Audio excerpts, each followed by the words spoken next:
Seja BTG+. Baixe o app e inove seu jeito de usar banco.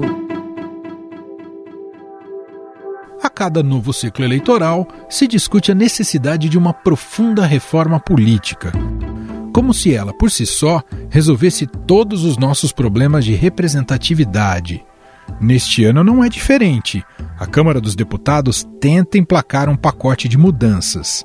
Entre elas está o chamado voto distrital, que é diferente do nosso modelo atual, que leva em conta a proporcionalidade que um candidato ou partido recebeu de votos. Olha, onde o distritão hoje funciona no mundo? Na Jordânia, no Afeganistão e em 2 países pequenos da Oceania, mais em lugar nenhum.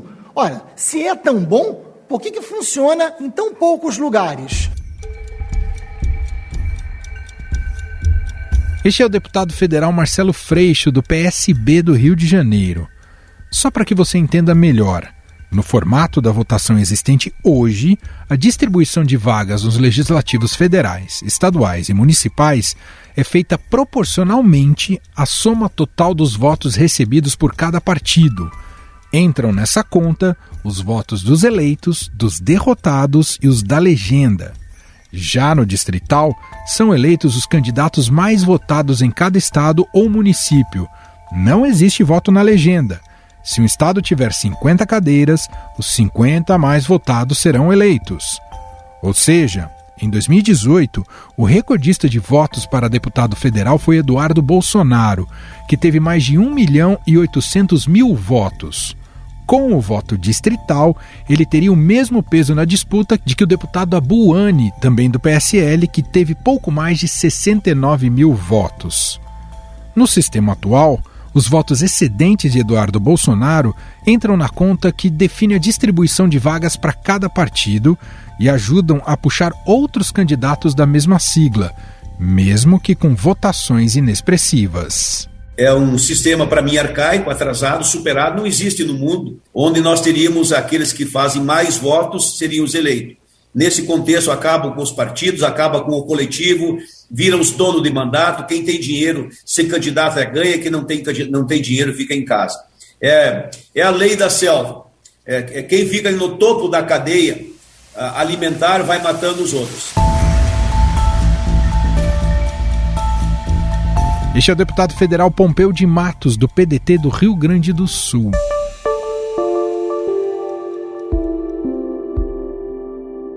Vale lembrar que essa mudança do sistema já foi derrotada 2 vezes na Câmara dos Deputados. Mas por que voltou à pauta justamente agora? Existe uma pressão no Congresso Nacional de políticos que temem não se eleger no atual sistema em 2022, já que teriam que ter uma quantidade considerável de votos para ocupar uma cadeira. Um dos entusiastas da ideia é o presidente da Câmara, Arthur Lira, mas que tem sofrido pressão de dirigentes partidários que são contra a mudança, pois as legendas perderiam força neste sistema. Com muita clareza e transparência, num trabalho conjunto entre o Congresso Nacional, a Justiça Eleitoral, diversos outros fóruns competentes, fazer uma legislação possível, uma legislação mais moderna, mais atualizada, para que nós tenhamos um êxito no processo eleitoral de muito mais transparência, muito mais cidadania, com respeito à democracia no Brasil. Para valer em 2022, o novo modelo tem que ser aprovado e promulgado até o início de outubro pelo Congresso, com o apoio de pelo menos 60% dos deputados federais e senadores. Só que essa reforma eleitoral não é apenas em relação à mudança do sistema de voto. E para entender a discussão que está na Câmara dos Deputados e seus diversos jabutis, vamos conversar com a repórter do Estadão, Adriana Ferraz. Tudo bem, Dri? Seja mais uma vez muito bem-vinda. Tudo bem, prazer falar com vocês. Bom, sempre ano que antecede a realização de eleições é um ano muito propício para que os parlamentares pensem em mudanças nas regras eleitorais. Há anos em que isso é, digamos, mais tímido e outros anos que tem mudanças mais robustas. Se isso é devidamente absorvido pela população, é sempre uma questão a ser discutida.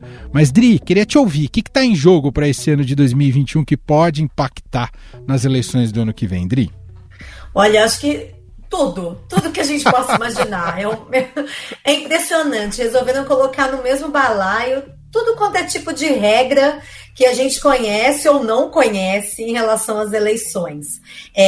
Há 3 frentes na Câmara dos Deputados que tratam de algum tipo de reforma político-eleitoral, né? Isso é uma coisa inédita. 3 grupos trabalhando ao mesmo tempo, num momento tão propício, né? Vamos combinar, em plena pandemia, num momento que não há participação popular, as audiências públicas são remotas e com baixa participação, além de não ter uma publicidade, né, um esforço da Câmara para divulgar esses 3 grupos de trabalho, a gente online não consegue acompanhar como se fosse presencial, né? Está em jogo voto obrigatório, tem emendas que questionam se o voto deve ser obrigatório ou não.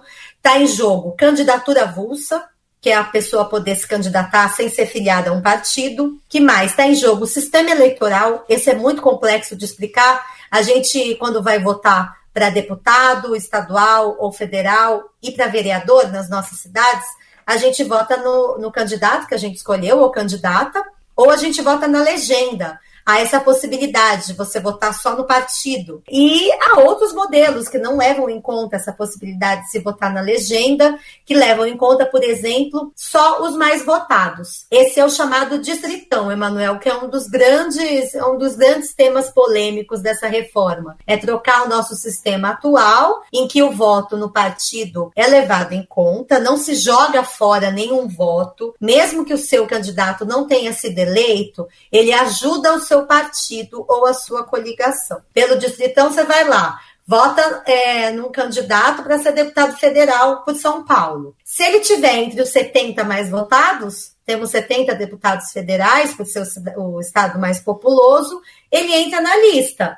Se ele tiver depois do número 70, ele não entra. E todos aqueles votos que foram dados aos candidatos que ficam depois dessa posição são rasgados.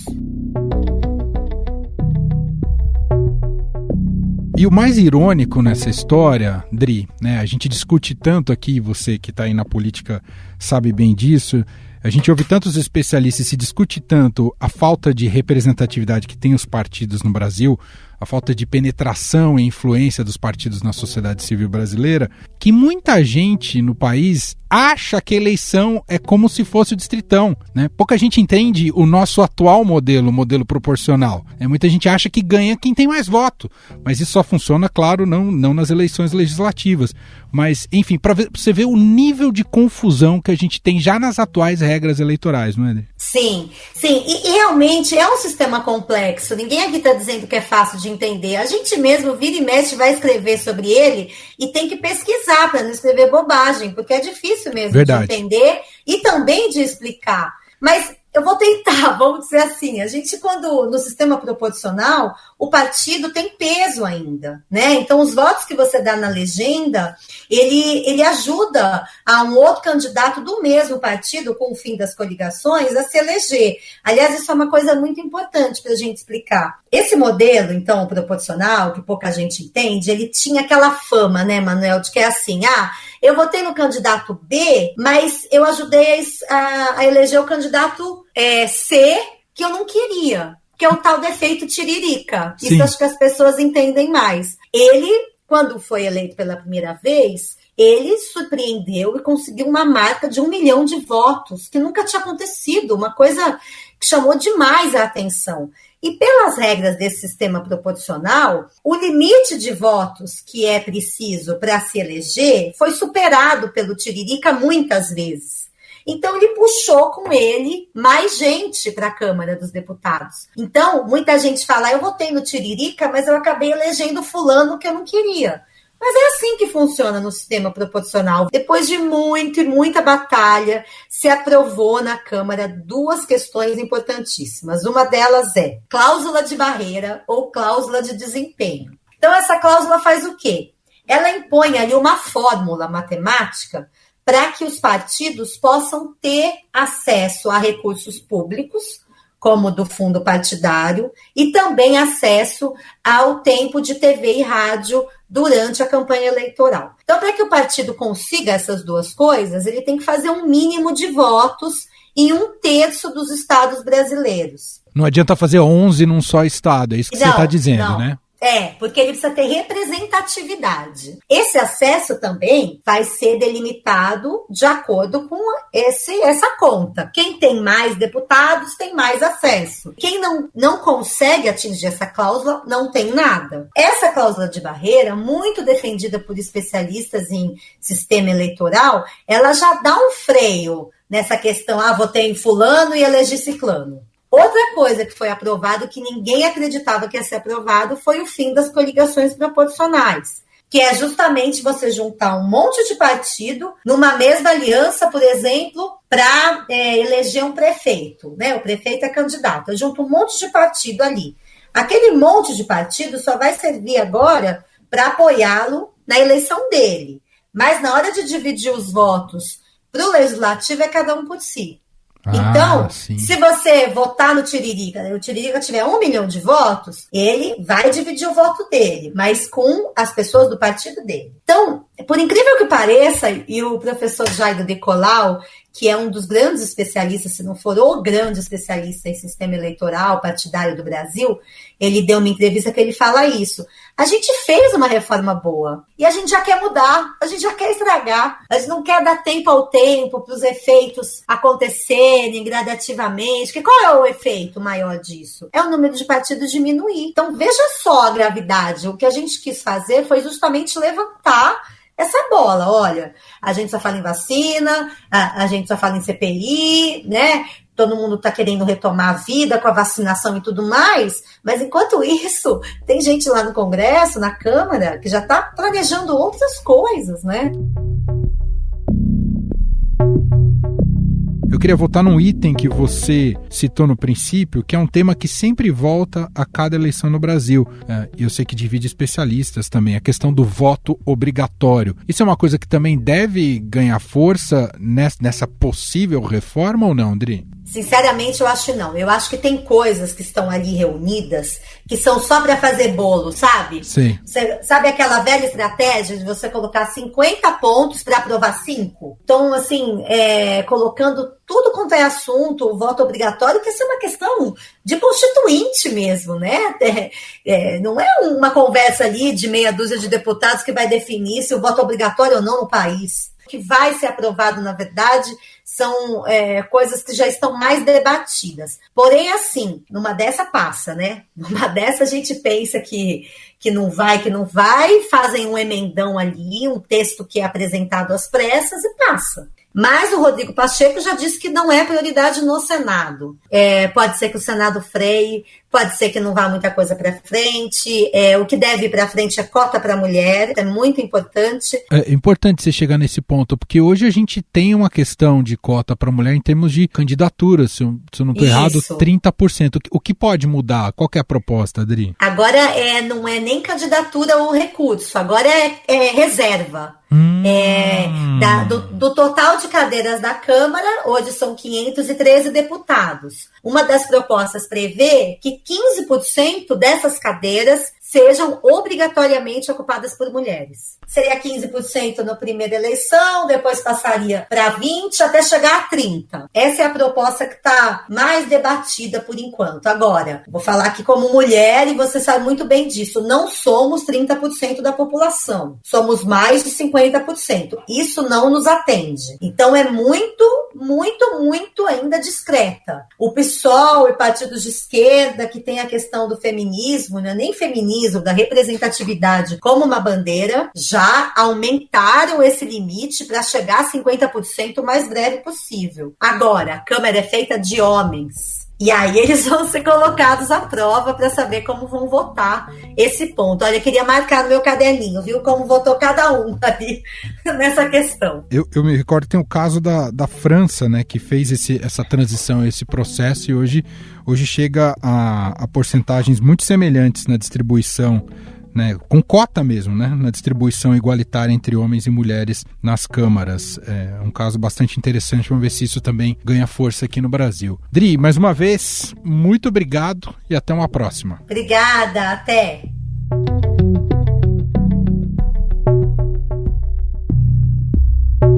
Em 15 segundos voltamos e vamos analisar se o voto distrital e as mudanças propostas pelos parlamentares são boas para a democracia brasileira.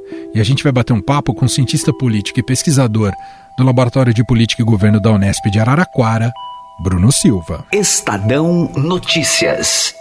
Conheça o BTG+, um banco totalmente intuitivo para você fazer o que precisa de um jeito fácil e rápido. E se surgir alguma dúvida, tem atendimento 24 horas, 7 dias por semana. BTG+, inove seu jeito de usar banco. Baixe o app.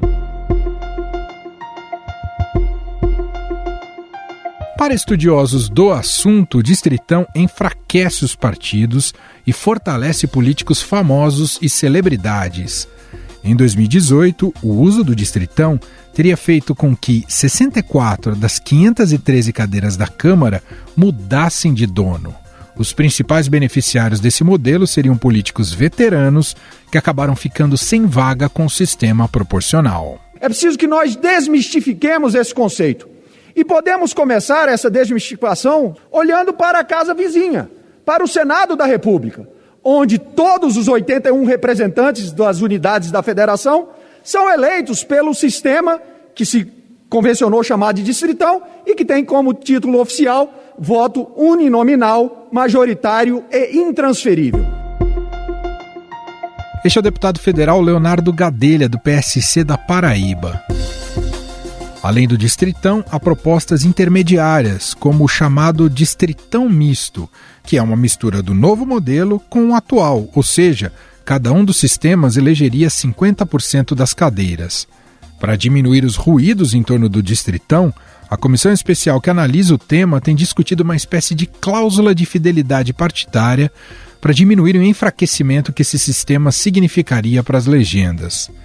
Ocupantes de cargos proporcionais, como deputados e vereadores, só podem mudar de legenda em épocas específicas ou correm o risco de perder os respectivos mandatos. Portanto, o grande desafio dessa comissão, e cabe a mim como relatora, é conversar com os líderes partidários, com os dirigentes partidários e ver se nós conseguimos avançar em algumas pautas importantes para o nosso país.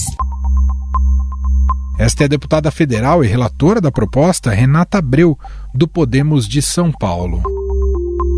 Para analisar mais as mudanças propostas pelos parlamentares na reforma eleitoral, vamos conversar com o cientista político e pesquisador do Laboratório de Política e Governo da Unesp de Araraquara, Bruno Silva. Olá, Bruno, tudo bem? Seja bem-vindo aqui mais uma vez. Olá, querido Emanuel, a todos os nossos ouvintes aqui do podcast Estadão Notícias. Você sabe que é sempre uma grande alegria poder bater esse papo contigo. Obrigado, Bruno. Antes até da gente entrar no teor aqui da nossa conversa, você está em Araraquara, você está em lockdown agora aí, Bruno? Pois é, viu, Emanuel, as coisas aqui andam de mal a pior, viu, nesse exato momento do combate à pandemia. A cidade está numa situação de fechamento, sim, viu, Emanuel? Um lockdown mais soft, vamos dizer assim, do que aquele que acabou sendo feito aqui em fevereiro, quando nós tivemos uma alta muito grande das contaminações na cidade, uma pressão muito forte sobre o sistema de saúde pública, mas a cidade tem, sim, as suas medidas restritivas, a maioria dos comércios, todos eles fechados, funcionando basicamente serviços essenciais e a fiscalização aí pelas ruas da cidade, viu, Emanuel? É um momento delicado também aqui, não só da cidade de Araraquara, mas de toda a região e do interior do estado de São Paulo também, né, para nós que estamos aqui no estado de São Paulo, de enfrentamento à doença, viu, Emanuel? É, verdade. Até esse gancho é importante também, Bruno, para a primeira pergunta que eu vou te fazer. É um momento de se discutir e mudar regras eleitorais, as regras do jogo da democracia brasileira, Bruno? Pois é, né? Na cabeça dos parlamentares lá em Brasília, que às vezes estão que nem biruta de aeroporto, né? Olhando muito mais para o teto do que olhando para a realidade, eu acho que na cabeça deles até pode vir a ser o momento, né? Mas na cabeça de nós, réis mortais que estamos aqui embaixo, né, Manuel? Não se trata exatamente nem do momento e nem tampouco da necessidade de urgência de se debater qualquer assunto relacionado à reforma política, até porque vamos nos lembrar que num passado não tão distante assim, modificamos vários aspectos, né, como por exemplo, os aspectos relacionados ao funcionamento do nosso sistema eleitoral, proibição das coligações, proibição do financiamento de campanha por parte das empresas, e a gente ainda está experimentando parte dessas mudanças, ainda nem deu tempo ao certo da gente conseguir saber o seu efeito, enfim, as suas consequências, e já fala-se novamente em alterar a reforma eleitoral. Eu acho que tem deputado que gosta de ter 5 minutos de fama, viu, Emanuel?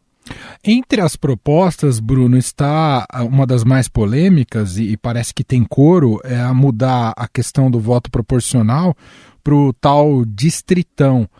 Como é que isso pode avançar no nosso legislativo, visto que o distritão, e aí eu não sei se estou sendo ingênuo na minha análise, mas o distritão ele diminui a força dos partidos. Como é que esse debate prospera então, Bruno? Como é que você explica?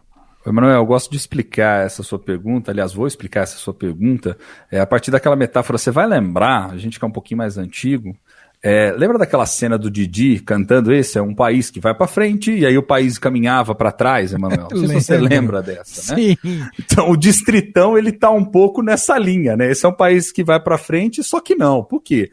Vamos nos lembrar, Emanuel, também, às vezes olhar para a história é importante para a gente poder aprender um pouco do que já foi feito em matéria, em termos de reforma política nesse país. Só pegando dessas décadas aqui dos anos 2000, ou seja, se a gente voltar no passado em 2003, ou seja, 18 anos atrás, a Câmara dos Deputados ela já discutia a possibilidade de alteração do sistema de lista, que é o nosso sistema. Então, o nosso sistema, dentro dos modelos das possibilidades das famílias aí que nós conhecemos de sistema eleitoral, é o sistema proporcional de lista aberta. Por quê, Manuel? Qual que é o grande problema? O porquê que o distritão, via de regra, sempre volta aí como alvo do desejo dos parlamentares? Porque talvez o distritão, na minha leitura hoje, ele seja muito benéfico para alguns parlamentares, mas ele é péssimo do ponto de vista da lógica de representação política e da própria legitimidade das eleições e o que se espera, vamos dizer assim, em termos de representação na sociedade brasileira. Qual é que é a grande diferença e o ponto onde começa todo o problema? No distritão, ele é um sistema fácil para quem vai votar, ou seja, você, quando for votar, né, se estivéssemos sob essa lógica do distritão, nós escolheríamos, portanto, os deputados e os 70 mais votados seriam os 70 deputados eleitos. Até aí fica fácil da gente compreender. Qual que é a diferença aqui entre os sistemas? Embora o distritão seja mais simples, Emanuel, ele é um sistema, por exemplo, que de saída desperdiça muitos votos. Ele desperdiça uma possibilidade de representação mais coletiva. Torna, portanto, uma lógica que já é hiperindividualizada na política brasileira ainda mais individualizada. Isso poderia gerar N problemas, e quem diz isso não sou apenas eu, há um conjunto, aí, há uma fileira, vamos dizer assim, de analistas políticos Sim. que poderiam engrossar esse caldo para ter essa interpretação do distritão. Por quê? Porque, no final das contas, ele é um sistema que ele beneficiaria, talvez individualmente, alguns políticos que são caciques, que são lideranças, que controlam recursos dentro de partidos. Agora, aqueles mais novatos, aqueles que estão começando na política, aqueles que talvez poderiam se beneficiar dessa lógica de transferência de voto e de uma maior pluralidade da representação política que tem no sistema proporcional de lista aberta, esses certamente ficariam de fora da dança, Manuel. A gente não sabe ainda ao certo o que pode ou não ser aprovado nessas propostas que estão tramitando ali na Câmara dos Deputados, em diversas comissões, mas eu queria te ouvir sobre, a gente falava no começo, você citava no começo, algumas inovações importantes que tivemos em reformas anteriores, especialmente o fim das coligações, que a gente já experimentou em nível municipal, e cláusula de barreira. Se isso prosperar, o quão positivo é a cláusula de barreira para o nosso sistema?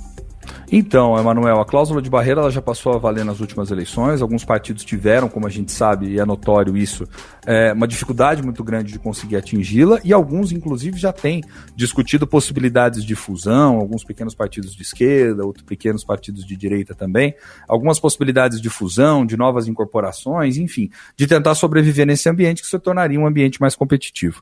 A gente sabe que uma das maiores dificuldades, pelo menos isso tem sido posto para nós cada vez mais, Emanuel, é como equacionar em alguma medida a questão da representação política com a lógica de governabilidade no Brasil. Por quê?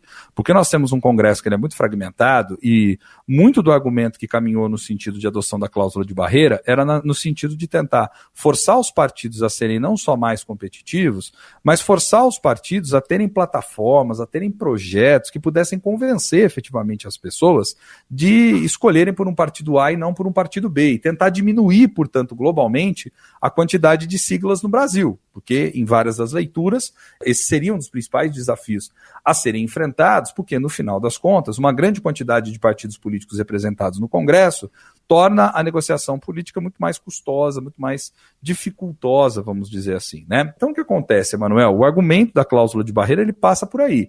Você torna, portanto, essa competição mais intensa, você força os partidos a irem buscar cada vez mais voto e aqueles que forem pequenos e não conseguirem prosperar vão ter que se contentar ou com uma posição ali de existência meramente ideológica, digamos assim, representando anseios, desejos de setores da sociedade, ou eles vão se forçar a ter que fazer fusões, enfim, se profissionalizar, tentar se tornar, portanto, partidos mais representativos. Só que, ao mesmo tempo, ela não trouxe, talvez, aquilo que era a expectativa de alguns, que os partidos políticos pudessem se tornar mais coesos. O que ela trouxe em contrapartida, que eu acho que é o que está muito por trás desse argumento de alguns parlamentares que desejam, por exemplo, o distritão. Alguns continuam a fazer uma leitura da política numa perspectiva muito individualista.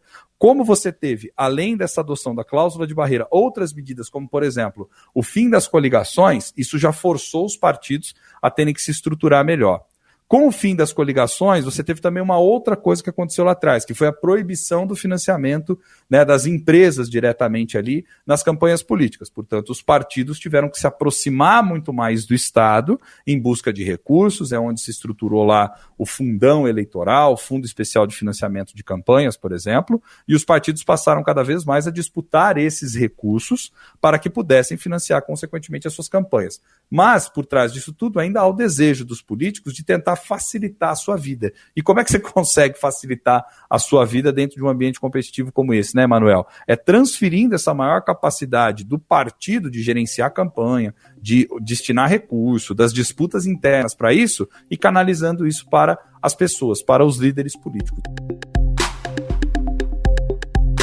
Deixa eu fazer uma última pergunta, Bruno. A discussão do voto impresso, ela é mais... A proposta do voto impresso é mais esdrúxula até que o distritão, e por que ela consegue conseguir apoiadores para além do bolsonarismo, ou daqueles que estão mais próximos ao Bolsonaro, dessa direita bolsonarista? Olha, Emanuel, na minha leitura ela é tão esquisita quanto, embora nesse caso haja até um argumento, talvez por parte de seus defensores, que seja mais palpável, vamos dizer assim, para as pessoas e até tente a trazer uma adesão dos indivíduos, da sociedade como um todo, maior do que esse debate sobre o distritão, que, como a gente está colocando aqui, por vezes ele tangencia um debate muito mais técnico, né, relacionado à representação. O voto impresso ele teria um apelo mais plausível, né, porque qual que é o argumento que é utilizado pelos seus defensores? Bom, a urna eletrônica, como todo equipamento eletrônico, ele pode estar suscetível a fraudes, e, portanto, você tem que ter uma maneira de conferir que seja mais fácil que qualquer indivíduo, qualquer pessoa, independente do grau de instrução, de conhecimento do sistema, possa fazer. Qual que seria a maneira mais fácil de fazer isso? Deposita um papel dentro de uma urna, se precisar, você junta uma galera lá, coloca os votos em cima e conta, né? Então, quer dizer, é um pouco dessa lógica que permeia por trás a perspectiva do voto impresso. Agora, por que esse debate ele é confuso? E por que esse debate, além dele ser confuso, ele confunde as pessoas? Porque no centro dele, Emanuel, não está, sob hipótese alguma, a extinção da urna eletrônica. Eu acho que esse é um primeiro ponto. O voto ele continua a ser eletrônico no Brasil dentro dessa proposta, apenas com um adicional, que é um adicional que custaria aí bons bilhões de reais à Justiça Eleitoral no Brasil. Você acoplaria uma impressora a essa urna e essa impressora imprimiria o voto e você poderia ter uma forma de conferi-lo sem manuseá-lo, acredito eu, né? E esse voto ele cairia dentro de uma urna lacrada com a possibilidade de você fazer a conferência. Bom, lá atrás já foi feito, inclusive, um teste pela Justiça Eleitoral. Em várias sessões eleitorais deu problema a urna, a votação atrasou, em algumas delas você teve que utilizar, inclusive, a votação manual de papel, onde a gente sabe, né, que a fraude ela pode vir a ser muito maior, digamos assim. Agora, como você tem líderes políticos que sistematicamente se comunicam com a sociedade, e sobretudo aqui, o presidente da República, dizendo que as eleições foram fraudadas. Como isso vai sendo colocado todos os dias dentro do debate, você tenta convencer as pessoas de que algo não vai bem. E aí você tenta criar uma solução mirabolante para tentar justamente dizer que essa seria a melhor saída. Mas no limite não mudaria nada em termos de destinação do voto, Emanuel. O que mudaria? Entendi. Você teria ali um custo adicional, na minha leitura, e não só um custo adicional, você poderia ter muita dor de cabeça derivada dessa questão da impressão do voto. Muito bem, Bruno Silva, cientista político, pesquisador do Laboratório de Política e Governo da Unesp Araraquara, mais uma vez batendo esse excelente papo aqui com a gente.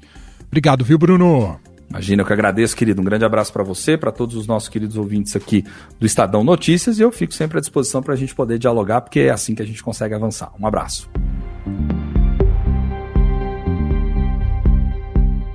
Estadão Notícias. Este foi o Estadão Notícias de hoje, terça-feira, 22 de junho de 2021.